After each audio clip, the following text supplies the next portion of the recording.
day here in Egypt as voters hit the polls in what many have hailed as Egypt's first free and fair presidential election.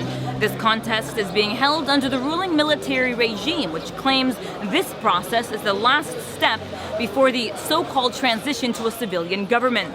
As you can see, it's already the afternoon and voters have been lining up all day. Some of the lines literally snake right around the corner. At the gates, you have armed soldiers here, as well as policemen manning the gates and helping out the physically impaired and the elderly. The process in which Egyptians vote seems to be very simple for a number of the people we have spoke to already. It's the Real News Network. Real News Network.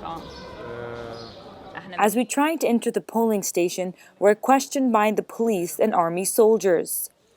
So we were just accosted by a number of police soldiers while trying to film in here. We obviously have the authorization by the government. Up in the polling stations, many Egyptians say the procedure in which to vote for their president is quite simple. In fact, it's very similar to the procedure that was undertaken during the parliamentary elections. What happens is voters wait in line, they then walk into the room, give their identification, find their names in the book, and then head over to the voting area where they choose their president. Of course, this is the most exciting part, where they insert their votes and then with their finger designate the fact that they voted. Unlike the parliamentary elections, those who are standing in line have their minds made up of who they want to be the next president.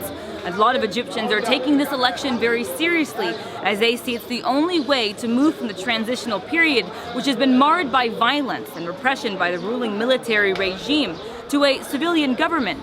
A number of electoral observers are witnessing this election, some from foreign embassies as well as international organizations. The two candidates who receive the highest percentage of votes are scheduled to go for the second election, which is slated for June 16th and June 17th. Jehan Hafiz for The Real News, Cairo, Egypt.